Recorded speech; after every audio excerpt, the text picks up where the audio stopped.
Why is it that people are being arrested for comments that they make on Facebook or videos that they stream to YouTube?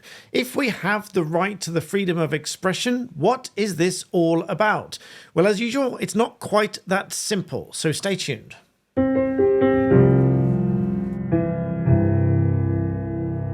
Welcome back to the channel. First of all, a little request from me to you. About 70% of you that watch my channel regularly don't subscribe. Now, I get millions of views every month, but I don't have millions of subscribers. I'd love millions of subscribers. That means I help a lot more people. So please hit that button and I'll be very grateful. So I've had, as you can well imagine, with everything that's going on, lots and lots of messages and emails asking me to talk about this very issue. If we have freedom of expression, which we do in the United Kingdom, it's protected under Article 10 of ECHR, and the courts do generally uphold freedom of expression quite robustly. That might not feel like that's the case right now, because you read about people who are being arrested for things they post on Facebook or videos they stream to YouTube, and hopefully I can give you some idea of why that might be.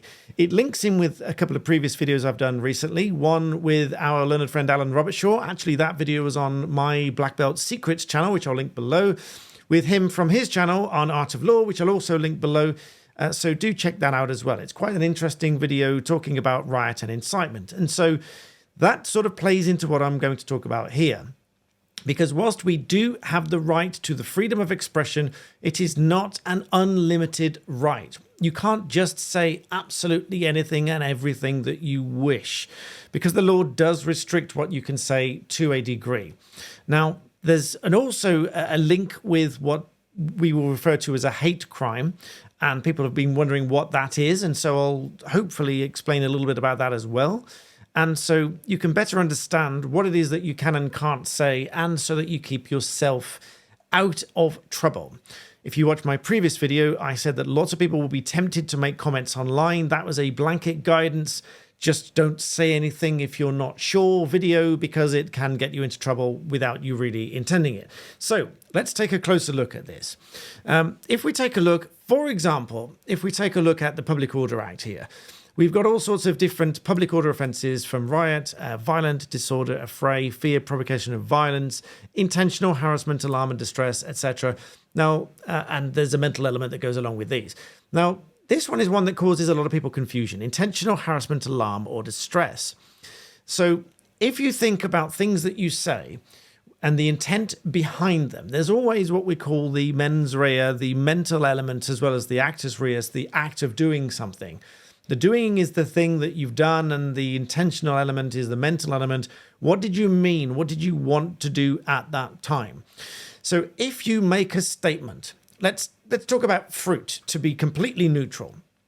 If I said, I don't like apples, then there's no offense there. Obviously, substitute apples with any kind of race, religion, sexual orientation, or any other protected characteristic, whatever. I'm talking about fruit as the entirely removed example. If I said I don't like apples, then ordinarily that's probably fine, but it does depend on the circumstances and the context at which I do it. Because if, let's say, I was protesting against apple farmers, if that's what you call them, and I turned up and I'm standing outside shouting at them, I don't like apples, then obviously there may well be an intention on my part to cause harassment, alarm or distress. And so if we go into section 4A here, it says a person is guilty of an offence if, with intent to cause a person harassment, alarm or distress, he, and then it sets out what exactly this must be. He uses threatening, abusive or insulting words or behaviour, so I could be holding up a sign, that's part of behaviour, or disorderly behaviour, or displays any writing sign, that's the sign bit that comes in, or any other visible representation which is threatening, abusive or insulting. Now, whether it's insulting or not is a question of fact, and it comes down to whether those words do in fact amount to something which is insulting. Now, there's a very controversial distinction here between our Public Order Act and the new Hate, Crime and Public Order Scotland Act of 2021, in that you'll notice that this is a similar offence of stirring up hatred. This does not include a defence, whereas in ours, under the Public Order Act, Section 4A, it is a defence to show that you were inside a dwelling and had no reason to believe that the words used or behaviour used or whatever else would be seen by someone outside of that dwelling, or that your conduct was reasonable. So here's the controversial point, at least as against Scotland. Now, if we said that at home, and we've no reason to believe that anyone else outside our four walls said it, to a degree, you can say what you wish and express yourself within your own family, and so long as no one else is likely to see it, then whilst I don't condone that sort of behaviour, that is a defence to show that you're at home, no one else is going to see it, no one else will be affected by it. But that is absent from Section 4 of the recently come into power at least, Hate Crime and Public Order Act, Scotland Act, because this doesn't provide a being at home defence. So this is an offence that can be committed in private, which is why it's so controversial. Now, again, when we come back to the mental element here, and we look at what is the mental element, a person is guilty of riot, only intends to use violence, person is guilty of violent disorder if he intends to use or threaten violence, and regarding sections 4 and sections 5, only if he intends his words, behaviour or writing or sign or other representation to be threatening, abusive or insulting, or is aware that it may be threatening, abusive or insulting. Now, let's take my rather silly example of apples for a moment.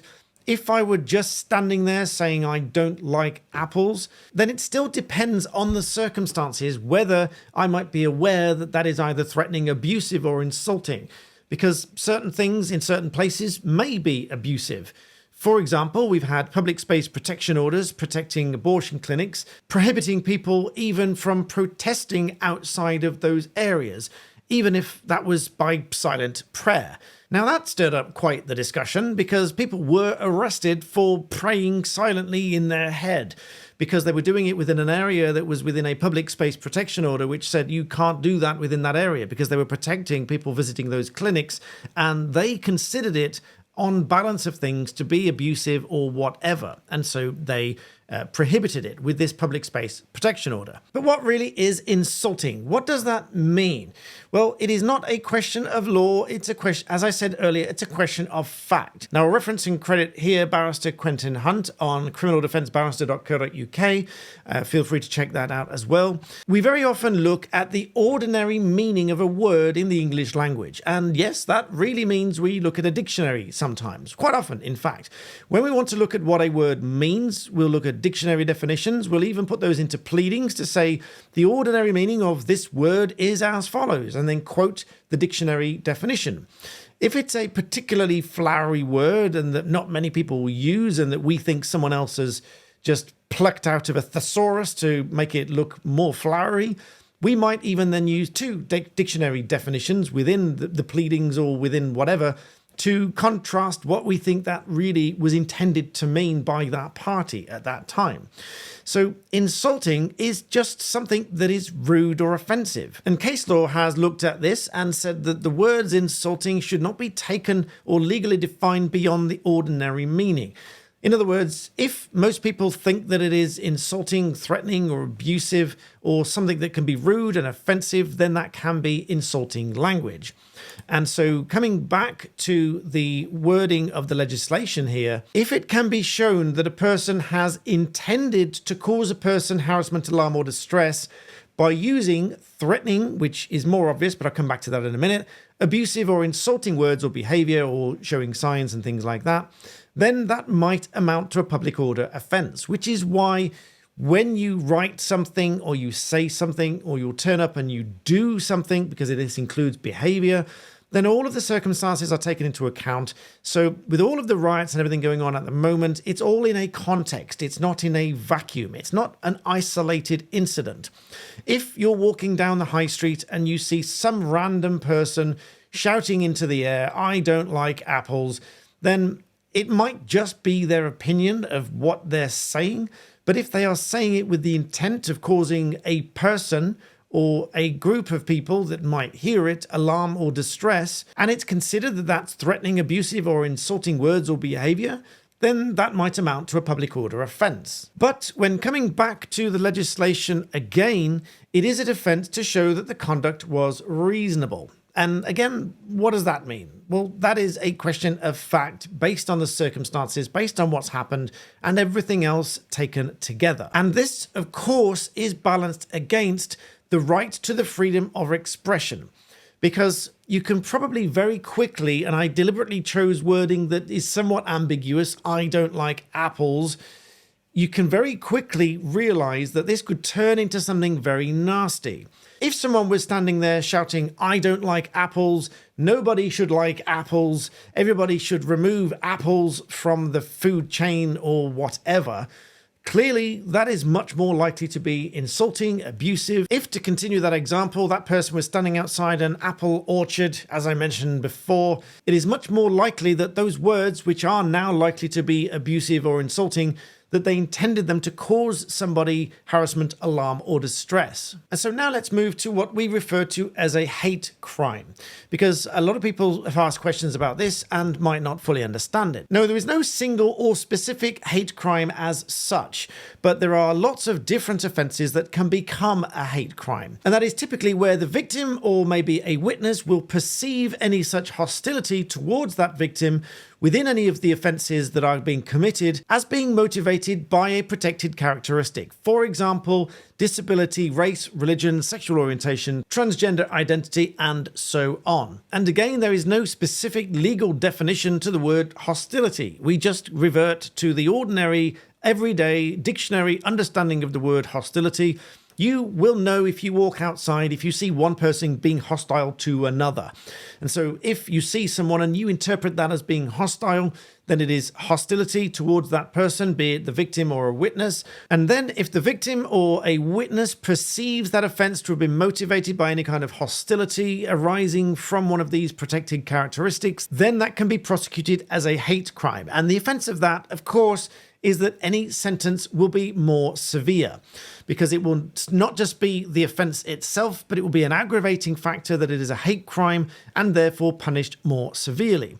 So quite obviously, with everything that's been going on lately on both sides of this argument around the country, around the UK, many of these public order offences, be it violent disorder, affray, or even riot, may also be prosecuted as hate crimes, and thus the sentence is very much more severe. Now, coming back to the posting of things online, as I mentioned in my other video, you don't have to be at one of these incidents, such as affray, violent disorder, riot, etc., to be guilty of one of these public order offences.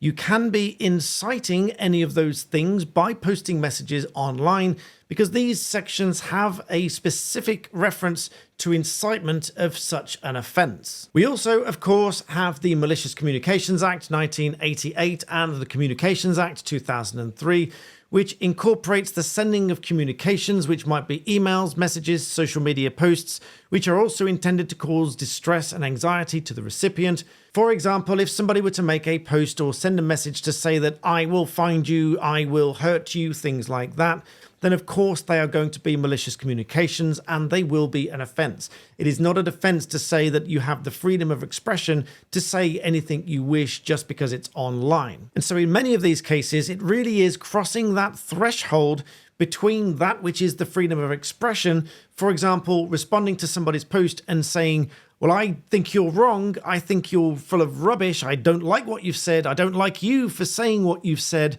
But then if you escalate that to the point that you are making threats, for example, somebody says all that, but then adds on, if you say that again, I'm going to come and find you, that obviously then becomes threatening and crosses a legal threshold, which makes it an offence. And this is all why in my previous video I said think before you post, because just by posting something that is inflammatory or specifically targeting any group or encouraging others to target a group or encouraging others to commit any kind of offence might itself be incitement, which means you, the poster of the message, might then be liable. That would be quite different, however, than, say, political speech to say you strongly disagree with the government policy and you think the government is wrong in allowing certain policies to continue.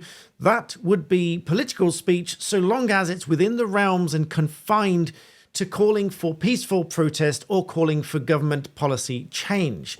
This would typically be protected as free speech under Article 10. And so finally, coming back to the Facebook posts and the YouTube videos, without speaking about anyone in particular for obvious reasons, generally they are going to be situations where they've crossed a threshold from that which is merely expressing a view, even if in strong terms, even if it's words or behavior that might on the surface be unattractive or unreasonable, that might not cross the threshold. It needs to be something more, which is and is intended to be insulting, abusive, and crosses the threshold to be that which is oppressive or unacceptable. So tailing all of that off, there is no single answer to any single question. It is always, it depends on the circumstances, what was done, what was said, when, where, why, what can be proven, what can be shown, and what was going on at the time. So if somebody turned up at one of these protests and it was quite clear that there was an intention behind it, then it's going to be much more difficult to justify what's done and said. But of course, every case turns on its own facts. Every case must still be proved to the same criminal standard.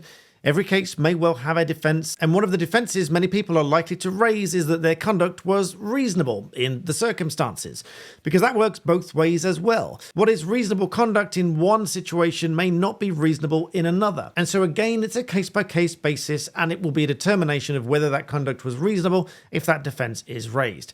But I hope that has provided a useful overview. Again, please do subscribe to my channel. About 70% of you don't, but yet millions of you watch. I'd be really grateful if you did that, particularly as I'm just about to hit 500,000. And my goal, my ultimate goal, is 1 million subscribers. Since I started my channel in lockdown, I've endeavored to help as many people as possible.